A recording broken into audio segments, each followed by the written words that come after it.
అరాచకాలు జరుగుతూ ఉన్నాయి, అత్యాచారాలు జరుగుతూ ఉన్నాయని నెత్తి నోరు కొట్టుకున్న పరిస్థితి. కానీ నిమ్మకు నీరెత్తినట్టుగా ఉలుకు పలుకు లేకుండా వాళ్ళు ఇష్టానుసారంగా ప్రవర్తించిన పరిస్థితి ఈ వాసిరెడ్డి పద్మది. ఇదే వారాహి యాత్రలో పవన్ కళ్యాణ్ గారు ఎన్నోసార్లు ఆడబిడ్డలకి రక్షణ లేదు, 30,000 మంది ఆడబిడ్డలు కూడా ఇప్పటి వరకు కనబడకుండా పోయారు, మిస్ అయిపోయారు, వాటి మీద చర్యలు తీసుకోండి, ఆడబిడ్డలకు రక్షణ కల్పించడానికి ప్రతి చోట కూడా వాళ్ళు నెత్తి నోరు కొట్టుకున్న పరిస్థితి. అయినా సరే ఈ ప్రభుత్వం ఉలుకు పలుకు లేకుండా నిమ్మకు నీరెత్తినట్టుగా ముఖ్యంగా మాకేంటిలే అనే రీతిలో ఏ ఆడబిడ్డ పక్షాన కూడా పోరాటం చేయకుండా, ఆడబిడ్డకు రక్షణ కూడా లేకుండా ప్రతిపక్షాలు ఎంత గలమెత్తినా సరే ఉలుకు పలుకు లేకుండా ప్రవర్తించిన పరిస్థితి ఈ వాసిరెడ్డి పద్మది. ఇదే ప్రాంగణంలో ఈ 5 సంవత్సరాల్లో సెంట్రల్ నియోజకవర్గ పరిధిలోని బోండా ఉమామహేశ్వరరావు గారు పొలిట్ బ్యూరో సభ్యులైనటువంటి అతని నియోజకవర్గంలో ఒక వాంబే కాలనీకి చెందిన ఆడబిడ్డ మీద అత్యాచారం జరిగింది. గడిచి 10 రోజులు అవుతున్నా ప్రభుత్వం ఉలుకు పలుకు లేకుండా వాసిరెడ్డి పద్మ కానీ ఆ కుటుంబాన్ని పరామర్శించడానికి కానీ, ఆ బిడ్డని ఓదార్పించడానికి కానీ, ఆ బిడ్డకి రక్షణ కల్పించడానికి కూడా ఎక్కడా కూడా ముందుకు రాని పరిస్థితి. అలాంటి టైంలో మాజీ ముఖ్యమంత్రి వర్యులు నారా చంద్రబాబు నాయుడు గారు ముందడుగు వేసి ఆ కుటుంబాన్ని, ముఖ్యంగా ఆడబిడ్డకి నేనున్నాను అని ధైర్యం కల్పించి పాత గవర్నమెంట్ హాస్పిటల్లో ట్రీట్మెంట్ పొందుతున్నటువంటి ఆ యువతి దగ్గరికి వచ్చి పరామర్శించి 5 లక్షల రూపాయలు చెక్ అందజేసిన ఘనత తెలుగుదేశం పార్టీది, నారా చంద్రబాబు నాయుడు గారి ప్రతిపక్షాన్ని. అదే ప్రభుత్వం వైఎస్ఆర్ కాంగ్రెస్ పార్టీ ప్రభుత్వం అధికారంలో ఉండి కూడా కనీసం ఆ ఆడబిడ్డకి ఓదార్పు కూడా అందించలేని పరిస్థితి.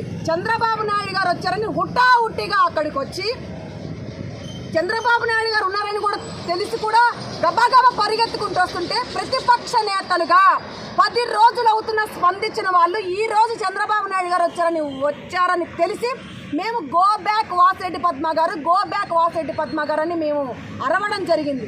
తను ఒక ఆడబిడ్డని కూడా చూడకుండా, నేను ఒక ఆడబిడ్డని, యాదవ బిడ్డని, బీసీ బిడ్డని, ముఖ్యంగా ఆ నియోజకవర్గ మహిళా అధ్యక్షురాల్ని, అదే నియోజకవర్గంలో ఒక డివిజన్కి కార్పొరేట్గా కంటెస్ట్ చేసిన ఆడబిడ్డని, మధ్యతరగతి కుటుంబంలో వచ్చిన ఆడబిడ్డని ఆమె చులకనగా తీసుకొని లాగిపెట్టి చెంప మీద కొట్టిన సందర్భం. అంతేకాదు అదే పోలీసులతో ఈడ్చి పడేయండి, లాక్కెళ్ళండి అని చెప్తున్న పరిస్థితి. పోలీసులు విచ్చలవిడిగా ఇష్టానురీతిగా ఒక ఆడబిడ్డ అని కూడా లేకుండా చీరను కూడా తీసేసిన పరిస్థితి.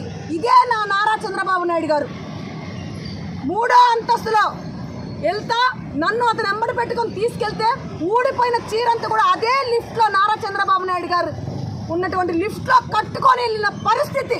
అంతటి దౌర్భాగ్య పరిస్థితి 5 సంవత్సరాలు మేము అనుభవించాం. ప్రతి ఒక్క ఆడబిడ్డ రక్షణ లేకుండా బిక్కుమంటూ స్వతంత్రం వచ్చిందని కూడా మర్చిపోయి ఆరైతే ఇంట్లో నుంచి బయటికి రాని పరిస్థితిగా గత 5 సంవత్సరాలు ప్రభుత్వం వ్యవహరించింది. స్వతంత్రం వచ్చినాడు ఒక ఆడబిడ్డని మిట్ట మధ్యాహ్నం పూట రమ్య అనే ఆడబిడ్డని గొంతు కోస్తే కనీసం ఉలుకు పలుకు లేక స్పందించని పరిస్థితి ఈ వాసిరెడ్డి పద్మది. జగన్మోహన్ రెడ్డి కొంపకి కూతవేటు దూరంలో ఒక ఆడబిడ్డని భర్త ముందే అత్యాచారం చేస్తే కనీసం ఆ కుటుంబాన్ని కానీ ఆ ఆడబిడ్డని కానీ పరామర్శించిన పరిస్థితి ఈ వాసిరెడ్డి పద్మది. ఇదే జగన్మోహన్ రెడ్డి పోటీ చేసినటువంటి పులివెందులలో ఒక ఆడబిడ్డ నాగమ్మ అనే ఆమెను అత్యాచారం చేసి డాక్టర్ ఎక్కిస్తే కనీసం జగన్మోహన్ రెడ్డి కానీ, మహిళా కమిషన్ కానీ, మహిళా హోమ్ మినిస్టర్ కానీ ఏ ఒక్కరు కూడా స్పందించని పరిస్థితి.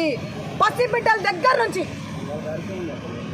6 సంవత్సరాల దగ్గర నుంచి 60 సంవత్సరాల రుద్రాల వరకు కూడా ఎన్నో అత్యాచారాలు జరిగాయి. కాబట్టి అవి అన్నీ కూడా ఎంతోమంది ఆడబిడ్డలు ఇబ్బంది పడ్డారు. కాబట్టి ఈరోజు మేము డీజీపీ గారిని కలవడానికి గల కారణం ముఖ్యంగా ఆమె చేసిన దందాలు, అదే కాకుండా ఆ రేప్ చేసిన అమ్మాయిని పరామర్శించుకొచ్చిన నారా చంద్రబాబు నాయుడు గారి మీద అక్కడ ఉన్నటువంటి మాజీ శాసనసభ్యులు, పొలిట్ బ్యూరో సభ్యులు బోండా ఉమామహేశ్వరరావు గారికి లెటర్ పంపించడం జరిగింది.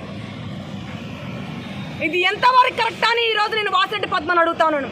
డీజీపీ గారికి ఒకటే చెప్పాను, గత 5 సంవత్సరాలు వైసీపీ ప్రభుత్వం ఉన్నటువంటి వాసిరెడ్డి పద్మ మహిళా చైర్పర్సన్ ఆమె ఆవిడ చేసిన దందాలు, ఆవిడ ఆడబిడ్డలు అడ్డం పెట్టుకొని చేసిన సెటిల్మెంట్లు కోటాను కోట్ల రూపాయలు దోచేసింది. ఆడబిడ్డలకి ఎక్కడా కూడా రక్షణ కల్పించలేదు. తక్షణమే కఠిన చర్యలు చేపట్టాలని ఈరోజు డీజీపీ గారిని కలిసి డీజీపీ గారికి మేము ఒక లెటర్లు చేయడం జరిగింది. చాలా ఆనందంగా సంతోషంగా ఉంది. మాకు పోలీస్ వ్యవస్థ అన్న, లా అండ్ ఆర్డర్ అన్న, ప్రజాస్వామ్యం అన్న చాలా గౌరవం.